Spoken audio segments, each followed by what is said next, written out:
guessing what date it is, but we're here. Hello, everybody. Thank you so much for jumping on. And I'm going to jump on here. I need to do a couple of shares because I wanted to start a couple of watch parties because I want you guys to know what we got planned for today. So, Angela, if you would, I'm going to throw it to Angela. I know she's still getting set up. But if you just kind of, I'm Yalanda at DryerBuzz, and that's Angela Stalker. But Angela, would you take it away? Take it away. Yeah, so welcome. This is Leading Women Weekly, where we get together periodically. Oh, I see my hand's going to be right in the camera. I've got a different setup with I've got my laptop over here. It's a little bit high. But yeah, so every week we're talking, twice a week we come to you to talk about issues relating to women in positions of leadership, issues that impact women. From either the point of view of women who lead or women who are just trying to lead their lives. So today we're going to be doing a little bit of a shorter episode than normal. We're going to be somewhere between 30, 45 minutes, where usually we're about 90 minutes because neither one of us can say hello in 30 minutes. But because tonight we have something special planned. Which is Leading Women Primetime. We're going to be back with you tonight. Is it at 8:30 p.m. Eastern Time? And we're going to have a special guest. We're going to be talking in the nighttime about we're going to be interviewing a leading women, speaking more about issues. And we're hoping that we'll get more of our audience to join us. We can have up to 10 people on our screen. And so, as Yalanda likes to say, we're just going to fill this little screen up with videos. And you don't have to be on video. But you don't have to wait until prime time to be on with Yalanda and Angela, the leading women. You can join us live if you feel like it. You don't have to share your screen. You'll see wherever it's posted, you'll see a link to be able to join. You'll come into our green room and Yalanda will bring you on in if you'd like to join our conversation. I say this is going to be a shorter conversation, but we're happy to hear from you. If you would like to make a comment, if you're watching us, we will say hi. But the only way we can do that and know and acknowledge you on screen is if you give us a hi in the comments. Likes don't show up for us here on this platform, but comments do. So all you got to do is say hi, and we'll put you up on the screen, give you a shout out. Welcome. There you go. We're leading women, but we welcome leading men to participate as well. We want to hear from you too. Exactly. And as you can see, there's some changes on the platform, so I had to jump over because the American apps are trying to keep up with the immigrant apps, and so things are changing. And so we had a little bit of a different start there. And I'm looking at it, and it's still saying check yours. It's saying error loading, but I do see that we're getting a little bit of a viewer count.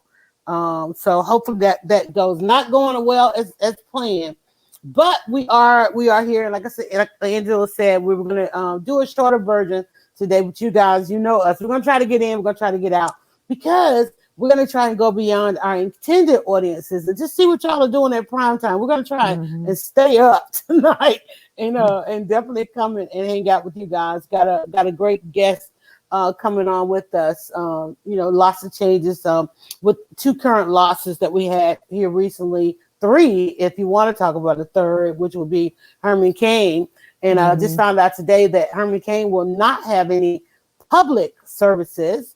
And of course, staying true to Trump till the end, because a public service will only be used and be politicized in the other side. We can talk about that because one of the things we talk about is what are some of the burning topics? What are we earning and what are we learning? And we genderize. We literally make it gender specific because there's a lot of conversation out there. But where can you go and really have a conversation as it does pertain to women? And me coming from a background of DryerBuzz, one of the most difficult conversations that I've been able to have is, what does it mean and how does it pertain to women? I mean, it's just been one of the most difficult things. And 2, to get women to tell their stories more and be more vocal.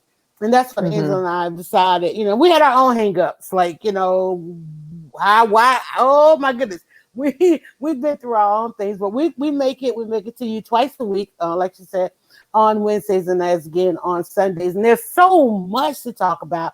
And usually we have like a little powwow. I don't even want to use the word powwow because I know that's not even right to use anymore. No, right. Don't say that. We get together and we kind of toss around some topics. But Angela, this week has been so busy for me.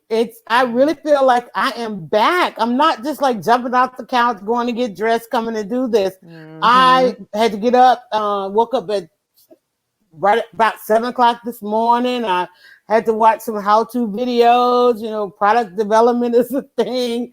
And cost analysis is a thing. Mm-hmm. And I'm coding again. I'm building websites again, my own. Not anybody else. Don't even ask. Don't even ask. Don't even ask. And trying to remember all of this stuff because I'm like, I know this could be done. So I am literally had to find a stopping point because I was learning.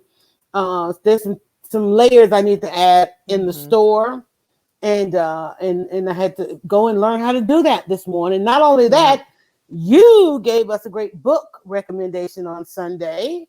So I had to download not one, but two, because you beat Oprah at something. I did. And look, I have a shrine to Oprah and I beat Oprah. You scooped Oprah on this book because, and this is what will happen when you they were trying to hold it and release it along with her other stuff. But you were like, no, you guys, there's a book coming. You guys might need to watch it. And lo and behold, it is now Oprah. What is the book club? Yeah, Oprah Bookclub. Yes. I saw one of my esteemed leaders out of Chicago. He was like, hey, the book's on the way. I went ahead and got the Kindle version. And everybody wants to read this. And I'm like, okay, that's 1, 2, and 3. Gotta get this book. And so I restarted my Audible because, I don't have time to sit down and read anything. Yep. And I said, now when I'm in the shower, I'm going to have something on. But tell everybody about the book. And then I want to play a little piece of audio and we'll talk about it. Yeah. So the book is called Caste, and I don't know the subtitle of it, but it is written by, gosh, and I don't have it pulled up here. I think is it Isabel Wilkerson? Wilkerson, right. Isabel Wilkerson. The Origins of Our Discontents. Yes. And so so she wrote the book. A lot of people may be familiar with her previous book called The Warmth of Other Suns. And it was about the Great Migration. And that's a book I have yet to read, but it's very highly recommended.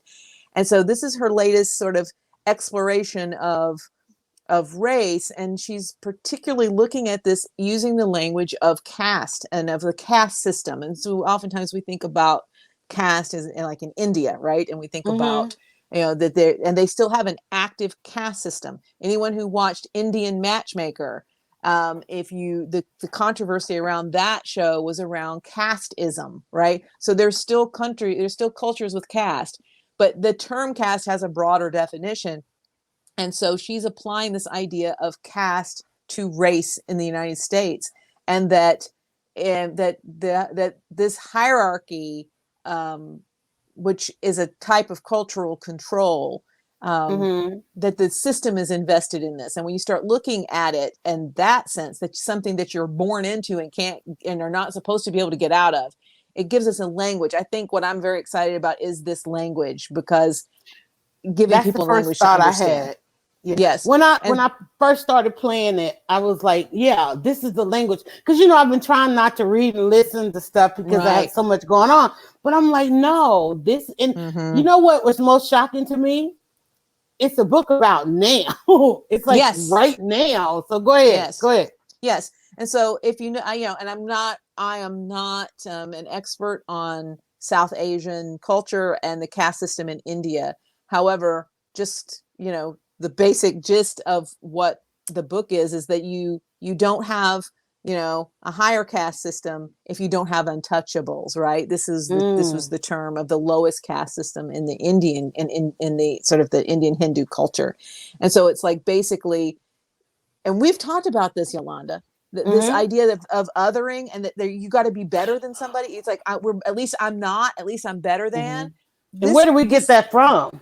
Yeah. And so it's Michelle Obama. Exactly. And so this idea of caste is taking that idea that we've been discussing and sort of Mm-hmm. elevating it to the next level of saying, so then in this country, we have to have an untouchable class, right? And we have to have the class that is the lowest, so that there's always somebody, you know, for the vast majority, they can always be, well, at least I'm not that, right? Mm-hmm. So well, the thing that really, I knew that when I was reading about the book, and I saw this little bit, which was Isabel Wilkerson wanting to address this idea that it's constantly comes up with pundits and whatever. It's like, why do poor white people vote against their own interest, right? By voting for racist president or racist systems, even though it's going to deprive them of health care, it's going to deprive them of jobs and safety nets. And so Isabel Wilkerson said, I want to suggest that they are not voting against their own interest, that they are voting for their interest, because their interest is in preserving the system. And it's the caste system that allows them to be able to say, well, at least I'm not Black, right? And by having that, right, by having that delineation, right, even though they're suffering or whatever, they will never, ever have to worry. Admit to it. And they will never have to worry about becoming Black because we judge that on skin color, right? So it's a firm line that has been delineated in this country since 1619. So I'm very interested. I've not read more than a little introduction. I'm starting that today too. Also on Audible, I have my Audible, and I'll probably go ahead and get the Kindle because I have Audible credits. We know you'll do the Audible, you'll do the Kindle, you'll do the book, and you'll mark it and have all your posts in there. Exactly. But and Zach is coming on. One of our leading men is over. And Zach, if you want to jump in, there's a link in the description to get on camera, and I'll throw his comment up there if I can see it. I prefer to use income instead of class to describe groups. Some upper income folks are low income terms in value, and many lower income folks have high class despite their financial status. Well, one of the things too about the book, in fact, I said I was going to let me play the description that she gives so that we can all have it in context of how it is here in America. Okay, I think my mic is here. Wait, I got to turn the volume up. Hold on. Built long ago. Like other old houses, America has an unseen skeleton, a caste system that is as central to its operation as are the studs and joists that we cannot see in the physical buildings we call home. Caste is the infrastructure of our divisions. It is the architecture of human hierarchy, the subconscious code of instructions for maintaining, in our case, a 400-year-old social order. Looking at caste is like holding the country's X-ray up to the light. A caste system is an artificial construction, a fixed and embedded ranking of human value that sets the presumed supremacy of one group against the presumed inferiority of other groups on the basis of ancestry and often immutable traits that would be neutral in the abstract, but are ascribed life and death meaning in a hierarchy favoring the dominant caste, whose forebears designed it. A caste system uses rigid, often arbitrary boundaries to keep the ranked groupings apart. And that's it. That's just 1 minute. It's at the 5-minute mark. If you do have, okay. I have a note here about that reminder that came up was about the John Lewis. The Atlanta Press Club today is having a roundtable with of journalists that covered John Lewis over the years. So I'll be jumping over here and onto that later on. I guess I have to catch it. Everything is going on Wednesdays at 1:00. Absolutely. Facebook. Yeah, it's also Black Business Month, and Facebook is having trainings on Wednesdays at 1:30. I'm like, okay, too much, people. All right, so I love, like, again, you were saying that that these books, the authors, people who are doing this immutable research, they're giving us the language. And one of the reasons, because, when I turned, I was like, I had to do one or two things to prepare for today's show. Either I was going to watch Oprah or I was going to check out the book. And I started watching Oprah. We talked about how the narration says, okay, there's a different intended audience there, and then having the third confirmation about this book. I said, well, let me go ahead and start the book. But I like that it gives the definition. Notice she said presumed, okay, Yes. not actual factual, but Right. presumed hierarchy, the presumed things that separate us, the presumed supremacy, the presumed dominance, and the caste system. And I know that Zach said he liked to use the income, but it's not even about income, because even though you said you like to use the income, Zach said, when we talk about our middle class, upper class, lower class, we know that in America there's 4 presumed middle classes, people who can look like they're middle class, but they may just be holding on, all those different things. But this right here, artificial construct inside the confines of the United States of America and other countries. I think there's only a few other countries that subscribe to this system based on race and skin color. And it's really not even based on race and skin color, because if you really want to get deep, and hopefully this book will get deep enough, and it does, it's not even about race.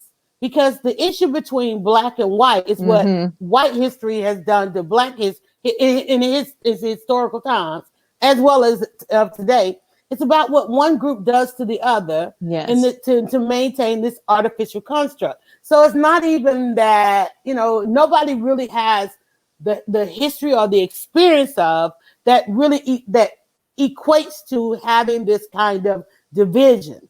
Okay, if there is going to be a division, it should be black people not wanting to have anything to do with white people simply because of the history, right? So how is it that we come to a point in time when white people are running around saying they don't want to have anything to do with black people, when they don't even have the experience of black people doing anything to them? Okay, so that is what we all have to deal with each and every day. And it's like you're trying to maintain a hierarchy. Well, the hierarchy was already there when you left your land and came here and stole the land from people that were already here. And then when everybody else tried to coexist, there were these other things. And there's always these things that are being put out there to maintain this artificial construct. And when we start to break down what is artificial, and I love the analogy, there's so many great analogies already. I'm only 5 minutes into this and I am freed on it. Let me just say, when you talk about the construct of the house and the foundation, if you think about where we are now with our food, we're trying to get rid of the artificial foods and go back to the original foods. We can't even have this discussion until we get rid of the artificial things. And the artificial things like police brutality, that's artificial. It's happening, but we keep saying it's police, and it's not police. It's people who have become policemen and women that bringing forth with them this artificial construct.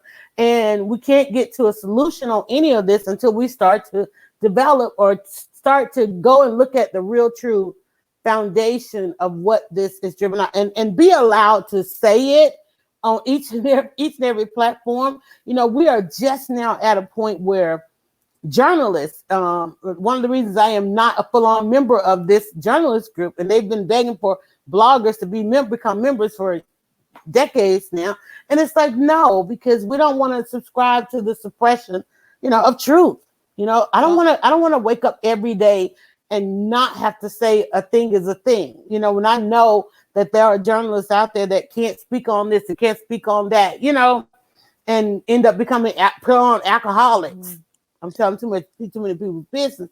But this is where we are when we're trying to uncover how our country needs to move forward. Well, Yalanda, go ahead. You've been using the term apartheid, media apartheid, all day, every day. What I believe this book, again, having not read but a little bit of it, is going to really talk about is apartheid in the United States, and we absolutely have it.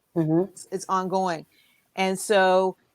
But to Zach's point, I'm going to be very interested to see how she develops subtleties in the caste system, because there absolutely is a caste. There, the upper caste in this structure of what I perceive as an American caste system. It's absolutely about income. It's about education. It's about Ivy League education. We talk about the fact that 50%, I think, or more of Ivy League students are there because their legacies, their parents, their grandparents.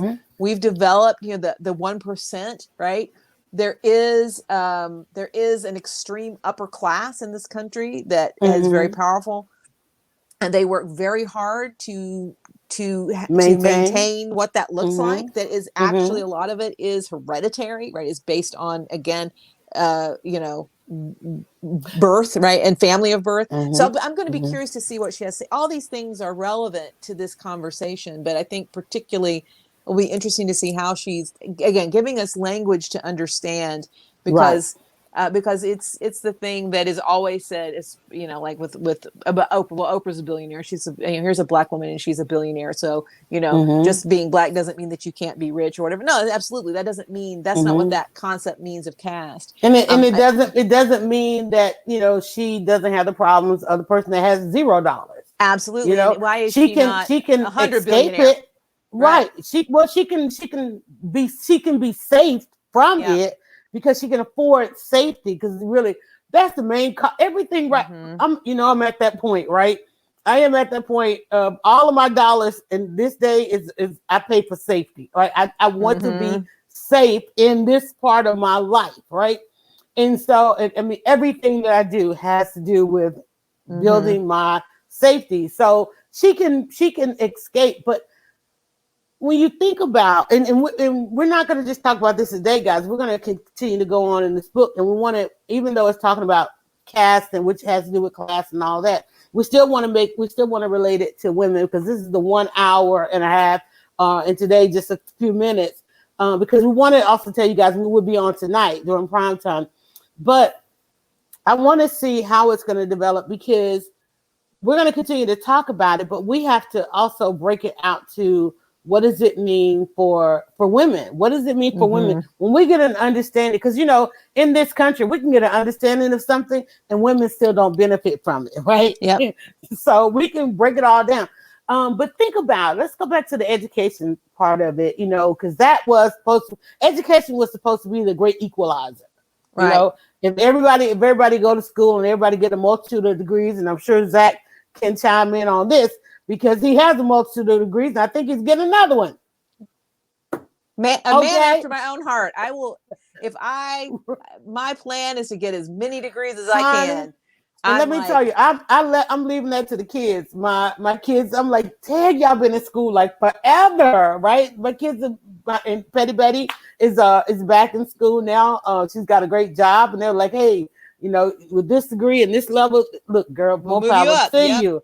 Okay, I just don't have it. I don't have it to do it. But doesn't mean I'm not learning, because I'm always learning. But here's the thing.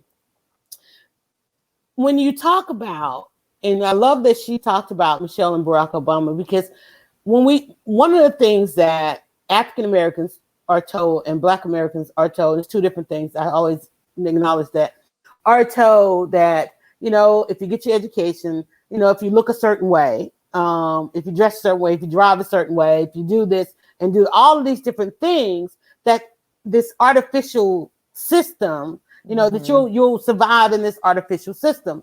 And yes, it equalized, and of course the greatest reward we saw to that was having Michelle and Barack Obama as our first lady. And looks like from now on out, probably some of our best and brightest presidents, unless we turn this thing around. But we also saw that those who subscribed to that and tried to do their best, they still ended up, when they got to a point where they could still talk about it. I mean, look how many people are coming out of these, 2020 being the great reveal.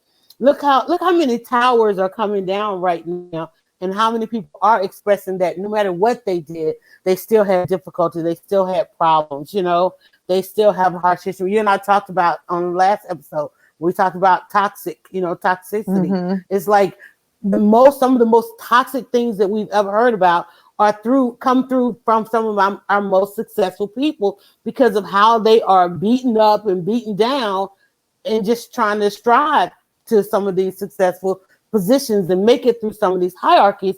And they have experiences that some of us, will never have, because we're not fighting to get to some of those levels. And we don't have those bruises. But, again, that word artificial, it just keeps coming back at me. And you think about this, as you say, as an artificial construct. And I did watch the first 2 episodes of Oprah's Apple TV. I got a new phone recently, and so I got a free year of Apple TV. And she was basing these first 2 episodes on I guess it's a web series that's being produced and hosted by a football player named Emmanuel Acho, and he's basically, I forgive me for not getting it, Emmanuel, for not getting the name of your show right, but basically I think it's called Difficult Conversations with a Black Man, and he grew up and was in an all-white environment in high school. Then he went into the NFL, played college football, then in the NFL, and became in more predominantly Black spaces. And he feels like he can be a bridge between these 2 groups, but particularly he's bridging to white people, right? He's like, I know how to talk to white people, and so he started this web series. He says yes, and so he started this series. I think he said 5 months ago, right? But George Floyd was a big part of it. But if it's been 5 weeks, sorry, not 5 months, 5 weeks, I think he started after George Floyd, and he says, I need, he says, I don't want my white friends to be ignorant. And because the white friends were asking him what could ignorant shit. How do they? So, but seriously, I wanted to say there's a trigger warning on this, is that for the Oprah piece anyway, this is for white people. Because there was they had white people asking a question, and they were some really ignorant questions. But and then it's Apple TV, so who it's for. But one of the things that sort of he talked about, some of the common questions that he got asked, which was about, there, look at you've got education. He said parents are both PhDs or MDs. I don't know. He said they're both doctors, and why aren't all Black people like you, right? And he talks about the power structure that how in this country do we progress through class? How do we progress and get into positions of power? Said it's typically through property ownership, right? Home ownership and property ownership, right? And which creates generational wealth, and then education. Said our public school education is based on property tax. So it depends on where you live, the quality of education. So we do not have an equalized education system. Never, right? And so the response to Brown versus Board of Education and integrating schools was to separate this, make sure that communities could control their own school system. Communities meaning white communities could control their own school systems. Right. So he said, so if property and home ownership and land ownership and education, which is tied to that, are supposed to be the things that allow you to move up, and Black people have been deprived of this artificially through redlining, right?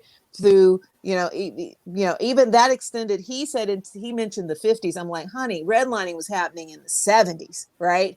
It's like, so then how do you then of course there's going to be an educational disparity and a power disparity and a wealth disparity that is entirely artificially created, and that we are still seeing the effects of that just from talking about post Jim Crow redlining, right? So I thought, so I mean, it's just, so he's asked these kinds of questions, he provides these kinds of answers, right? Very, he wants to give a very thoughtful, he never attacked. So, he was asked some very rude questions, and even his face was like, but here's my question. He kept it together. Here's my question, because when we talk about, and I know the word privilege gets thrown around a lot, and one of the reasons he said he started doing it because his fans and people who he's a trusted Black person, right? And when people feel like they can trust you, they do try to get in some questions. We've all been there. Hey, can I ask you something? Do you mind if I ask you something? Right. Mind if I ask you something? But to say that. And I'm trying to remember where I was going to go. Oh, the thing about privilege is the people you end up having the dialogue with, they're the same people who didn't even know they had it. Like it's all of it. It's like I don't know how to break down white people. I don't know. But there's so many of them that don't believe that they have privilege, or they act like they don't know it, or and I'm like, how amazing it must be to have this system of people out there that are doing this for themselves, and you get to benefit from it. Well, how amazing is that in this country there are people who meet daily, have these agendas, and construct all of this stuff, just to maintain this artificial system, and yet it benefits you. Yes, and that is absolutely a visual. And you don't know it. You say you don't know the benefit of it. It's a visual construct, right? So as soon as a Black person walks in the room, they have blackness, or if a brown person, brownness, right? But the white person always has whiteness, right? And so because whiteness is dominant, the vast majority of white people, I'm going to suggest, don't realize that they're experiencing whiteness. Again, it's the fish in water, right? It's like the fish doesn't know the water. It's like it's like the white person doesn't realize it's whiteness, right? But yet, at the same time, they're quick to call out somebody for not using their whiteness, and if they exhibit white guilt, so they obviously know. Well, that's what I said. There's almost like a hypocrisy. There's a hypocrisy there, because you want to act like you don't know that you have whiteness, but when you see somebody, like, say for instance, them wanting to ban TikTok, they wanted to ban TikTok because TikTok is doing something to the whiteness. You got to admit, something is happening with the whiteness on TikTok. It's like it's been explained, and people are like, "Wait, you're over there, you're not using," because there's a whole lot of. I'm trying to think of the word. I don't even want to use the words that I know, because I got to check my words. I got to check my language of the thing. But there's a whole lot of coming together on TikTok. And there's a whole lot of it, because remember here in Georgia, and we're in Georgia for those of you outside. Remember down in Carrollton, the young lady was online begging people not to ruin her life because she and her boyfriend had done one of the TikTok trends, and it was highly racial, and it was, and she was like, well, must you guys ruin my life and take away all of my opportunity, when she was enjoying her whiteness. And it's like, wait, honey, this is the wrong platform, because TikTok is the wrong platform. That video went so far and wide. And I don't think she'll be going to her college of choice this fall. And I don't know if she's still with the boyfriend, but her life is pretty much ruined because TikTok just ain't that platform. Everybody's over there getting along, and so forth. Go ahead. Right. And to your point, I'm not saying that this refusal to acknowledge a white person's refusal to acknowledge whiteness is an excuse, nor is it. It's willful ignorance. It's not that they don't know. It's that we willful. Say we willfully don't want to know. And that's back to the caste system, because to admit that you're in the caste system and that you're benefiting, right, that's it. This is why there's such a pushback on privilege. And it was like, I'm watching this Oprah thing. And so it was at one level, it was a lot of performative white guilt, right? And white, so the people that agreed to be on the screen, it's like, I realized I was a racist, and I realized I might have been doing discriminatory things, but they don't. But it was I'm like, God, y'all are so fake, right? It's like I'm saying good white people. Were they fake or were they produced? That's the difference. That's the difference. And I was were they fake or were they produced? And they know what to say, right? And it's the same. So I'm trying to be aware, because they were chosen, and that's it. They were chosen by how they would say it, because if somebody was to really say it, honey. That thing will be because remember we talked about our timelines are not saturated with this new content that's coming. So that's been an issue. One person spoke the truth, and she would not have her face shown or her voice, and that was the one that Oprah and Emmanuel went, whoosh, wow, whiplash. Okay, somebody just said that. I'm not even going to repeat what it was. And it was, and so it's like, okay, but everybody else is doing this like, oh yes, I realize I need to be aware. And so, however, when it came up to this question of power, And this idea of an arbitrary line and privilege. There was a white man who had come on there and said, I admit that I'm a racist, even though I'm a progressive white person. Progressive white people are the that's worst in the also. clips, right? Just so you know. In the trailer. And then he spent, I don't know, several minutes fighting both Oprah and Emmanuel Acho on the fact that, well, not all white people have power. Not all white people have power. And this is where she mentioned the word caste. And when I heard Oprah say caste, I said, Oprah's read that book, because I was like, Oprah's read the book, because she came back at him but he kept pushing back and saying, no, he says, and you do a disservice when you say that, when you don't acknowledge that all white people don't have power. And it's like, I'm like, dude, you are proving the point. You are proving the point that you're not willing to listen, and you're not willing to fully grasp and let go of what that means, which means not only that you acknowledge your privilege, you acknowledge your role as an oppressor. Grasp and let go. Oh, I'm hearing myself. No, I was trying to share the video. Yeah. So anyway, my point being, if you're a person of color and you decide to watch that Oprah piece, just trigger warning. If you're a white person and you listen to that and you're not listening to every question and going, this is bullshit, that 2020 and you're still asking these questions, you need to educate yourself. Right. And so, and watch Emmanuel Acho. He's very kind. He's kinder than I would be. Right. And every question, well, that's a good question. And he's trying to approach it with kindness. And I appreciate his generosity of spirit. Right. Because some of it, Oprah was just like, no, I'm not having it. No. And that's the thing I love too, that people are trying. And I'm trying to make sure I can get out here and share this, but I really do come from a place of kindness, and I believe kindness is usually the way to go. And I try to maintain a spirit of kindness, and I'm with you on that. I appreciate that there are people that are trying to educate themselves, and we're going to tell you, I'm saying, look, white people are trying. There are white people who are trying to do better, but it is absolutely. The fact that it's not been, that we're still having these problems shows how entrenched this is for how whiteness and the fear of letting that go. This is Donald Trump becoming president, right? Is particularly white women. So we're talking about white women being afraid of losing what power they have. People who feel that they have limited power grasp that power, right?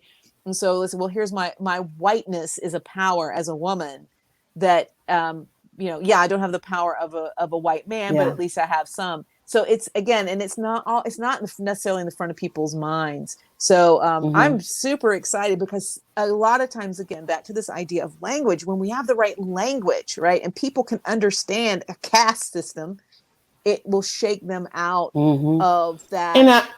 Of that sort of delusionary thinking, which is, well, I don't have privilege. Yeah, you do. If you are a white person, and we needed it so much, because nobody could understand. There are two things that have really shaped, this presidential term, and that was one, seeing women come out and support Donald Trump, and trying to just even watching them try to rationalize how they were going to support somebody who we don't even know the list to which he has harmed people before becoming president, and just trying to justify the way in which they could justify it. And I think it just threw everybody for a loop. And it's like, how, because it really was beyond, the two parties. It really was beyond being a Republican and a Democrat. There was literally no explanation as to why women would tribe up in such a way to side with somebody who victimizes them, okay, only because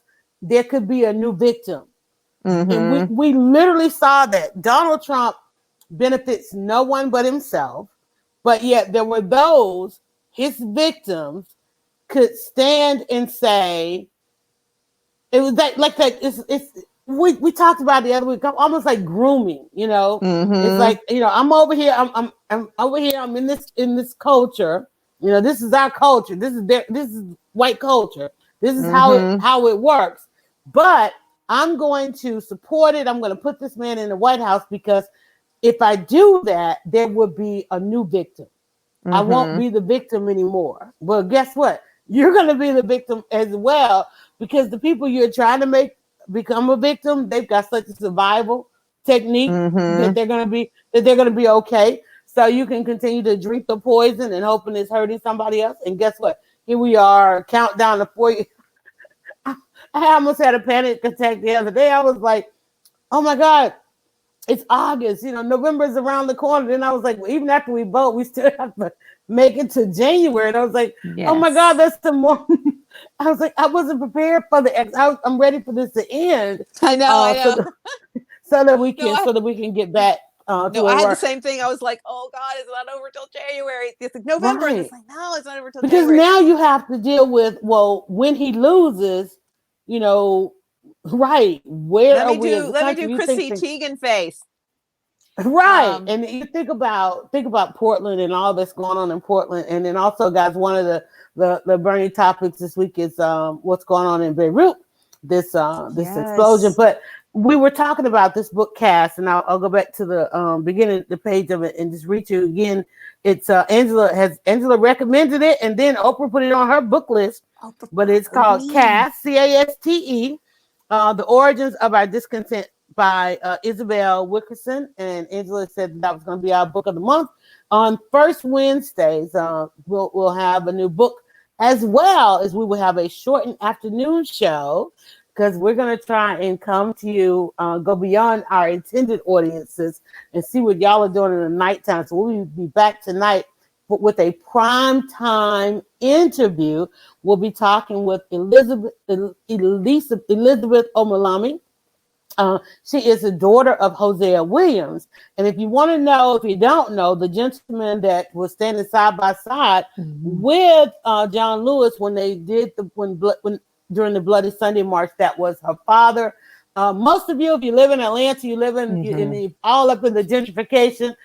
She is the daughter of the man, the street that you now live on, in the neighborhood that you now live in.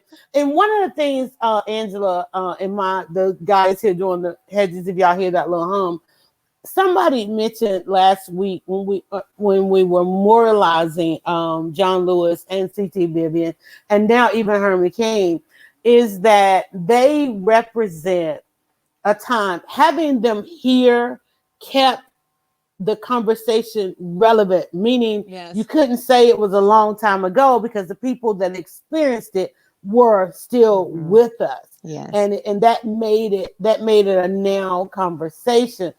And now you've got a new generation who will remember. They're going to remember a John Lewis. So when they tie that to things that have happened over time, being able to say, because the first thing they always want to say is what? Get over it. But it's like, no, the person that experienced it is still with us. It's still here.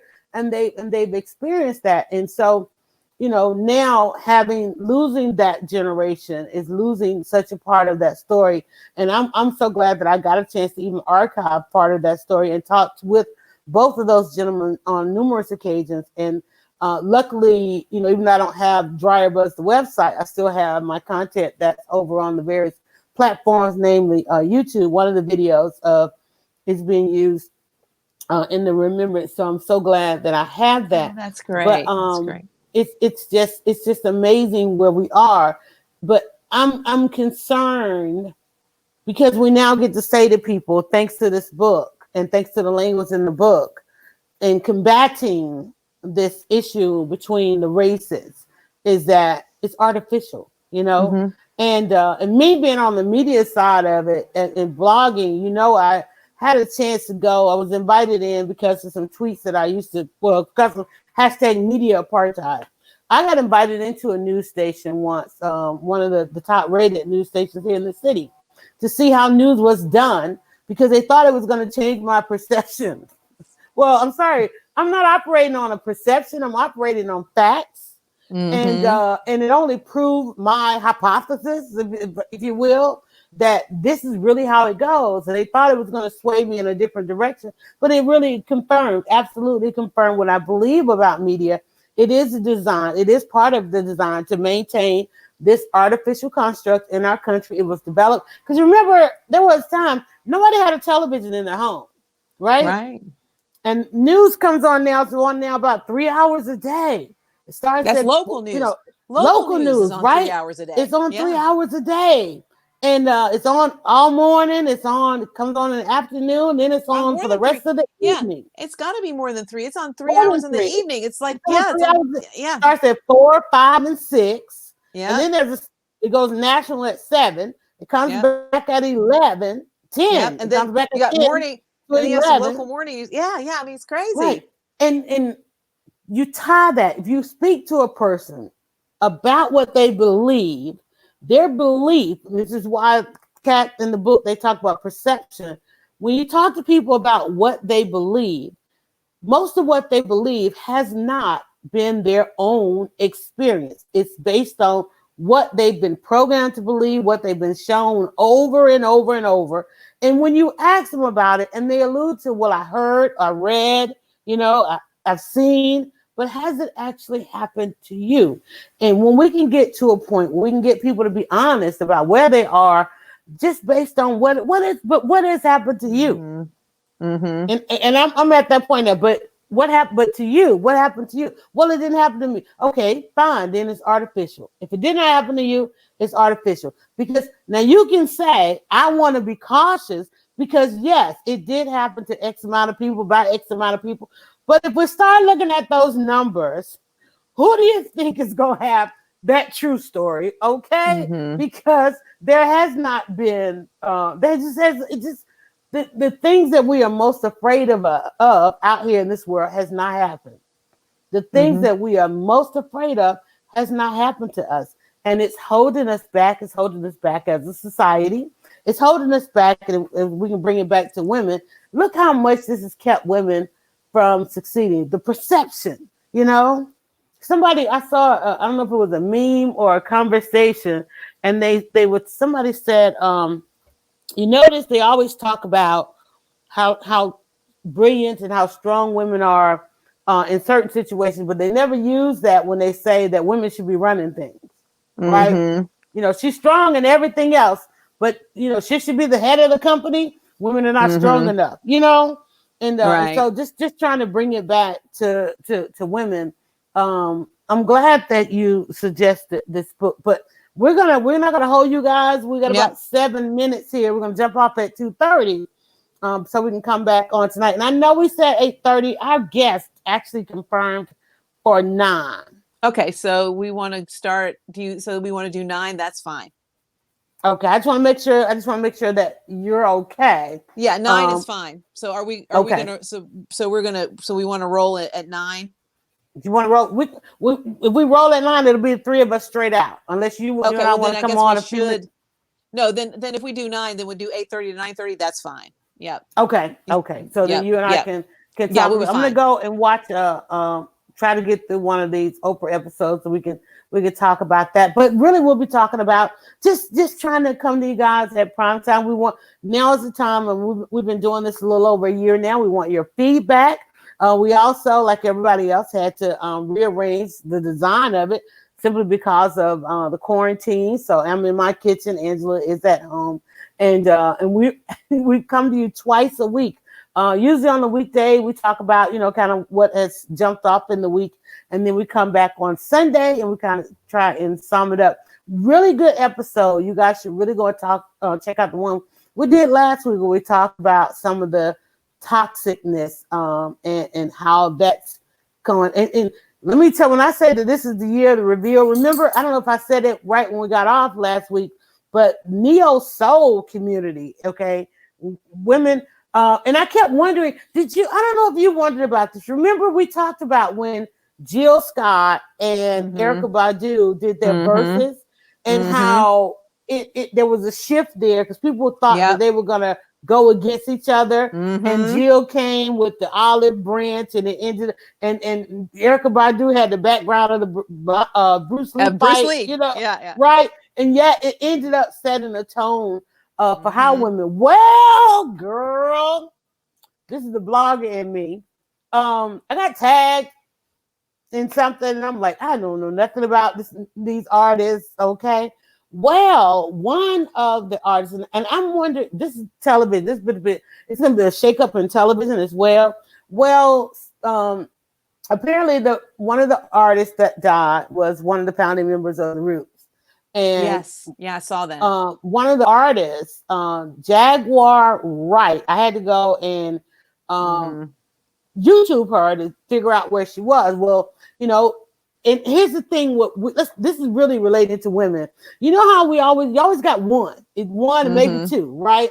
Well, there's so many, and again, with this artificial construct, you can only have one and maybe two. Well, there was a third, and she actually was first, apparently. And then by again, artificial construct of who women are and what women subscribe to, and just like with these women that are all in for Trump. Well, she didn't like the way the industry was going, and apparently decided, hey, she wanted to stay who she was. And interesting enough, she's now singing, and I don't mean she's singing the lyrics. I mean she is singing about all kind of things that went on behind the scenes in this neo. Now neo soul was supposed these were supposed to be authentic and real. They were carving out their own lane, and man, she has put some allegations out there. Wow. Even allegations of rape. It is involving a number of artists in that genre. It's basically turned the genre upside down, and it had to do with okay, this gentleman has passed, and now she is tired of holding on to all of this stuff. It's deep.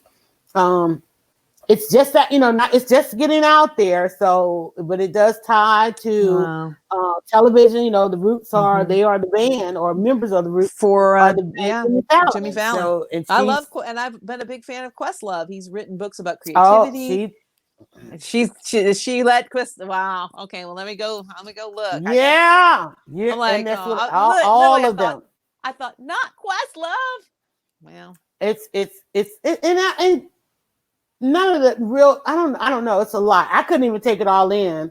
Yeah. I grabbed my meme of it and posted. I actually asked a friend who is on because neo soul also grew locally here. There was one of the music scenes that really helped to launch Atlanta. And so it definitely is gonna hit here as well. With a number of the artists but it was just supposed to be, and this is the thing again, so much, I think we're in 2020, there was so much that was artificial, I love this book because this is going to open all this up, but there was so much that were artificial. And that thing they said, the last will be first, and all that. When you think about all the people that were pushed around and bullied in these industries, and now here we are, where the last is coming back and taking their rightful place, and so much is being revealed. But there's some very serious accusations. I know the headlines are reading common because he's one of the most successful, Oscar winning and so forth, to come out of the hip hop industry, but also coming out, not hip hop but neo soul. But they are. This is really disturbing. It's really disturbing. It's more Me Too type stuff. And then again, you ask, okay, well, if it's Me Too, why didn't you say something when everybody else was saying something? This is where we are as women. It's like, hey, listen, everybody, just go ahead and raise your hand. Don't wait for this thing, preparing and waiting for this guy to die. And them still, and they were still trying to be artificial in his death, which upset her. It's like, wait, he's gone. You're not even going to talk about the fact that he started this and he did this and this, that. It's like, we're still going to be artificial. And so that's a problem with that. And I think we as women, we got to address some of this, because it's so deep. I just love the analogy of that, the house and the beams and the walls and the flooring and all of this stuff. It's all coming apart. It's all coming apart, and it has to do with so many different areas of our lives. But who's going to be talking about it? Angela and Yalanda are going to be right here with you twice a week, three times on first Wednesdays. Now, don't look for us all prime time, but on first Wednesdays, we will meet you guys in prime time, and we're going to talk about this. I don't know, Angela, do you know what to do with yourself now that you got a few more minutes to go and chill. I'm gonna have something to eat. I didn't have lunch, so I know I need to eat myself. So, all right, guys. So please, if you will let friends know that we will be on the actual reminder for the show is already out there in our timeline. It's on YouTube. We are live on YouTube and on Leading Women Weekly on Facebook. We go live on both places, and there are shares all around. And there are the alerts are out there if you'd like to join us tonight. On the day that we're recording this, for those of you watching it on demand. On tonight, we're going to go, Angela and I are going to come back at 8:30 and with a special guest at 9 p.m. and then we'll wrap up. And always in the description, there is a link if you want to come on air, come into the broadcast with us. There's always a link, an invite for you to jump on there in the comments. And even if you leave a comment after the show, we'll definitely, if you want. And Angela, we want to share a link, I guess, to the book, so that in the comments, so that yes, I'll people I'll put a link to the book and of where you can get it. And in fact, I'll link to the publisher page, and you can choose Amazon, Barnes and Noble. If you want to do an independent bookstore, what is it called? Bookshop. I've been trying to use them. For hard copy books. I think they may have ebooks as well. But since I have a Kindle, I do Amazon. Wow. But you know what I was getting ready? I almost asked you. I wonder if there's a book event. I would assume that there's going to be some virtual book events. Well, I was just thinking maybe we can go to the book signing, and I'm like, I guess that's not a thing anymore right now. No, so because I mean, we live in Atlanta, guys, and we have the best book event. We had the best book event here. And wonderful. And no, I just did a virtual one, and you had to pre-order the book. I got a signed first edition. It's all fancy and whatever. And then you got invited to a private Zoom. That's the one about Natasha Trethewey's Memorial Drive. So, they're trying to make it nice. I got that too. I did. I downloaded that too. And I noticed that one was like 5 hours. So I'll knock that out. It's short. She's a poet. She condenses it down. But so that's a good. I mean, it's an emotional read, but it's a nice. It moves considering that it's talking about some heavy stuff. But they did a very nice virtual event. So there may be a virtual book signing, which is why I won't rush right out and buy a print copy. I'll end up. I guarantee you, I will have the print, the Kindle, and the audio because that's just because I'm stupid like that. It's good stuff though. It's definitely good stuff. But I'll see if I can find But you can get your signed copy and they mail it to you. So anyway, we'll see. We'll look for, you're right. That would have been a great, keep knocking my camera. Being a great thing to go to. But anyway, so we'll look, I look forward to seeing everybody tonight. Tonight, guys. Thanks so much for watching. We'll see you guys later. Bye.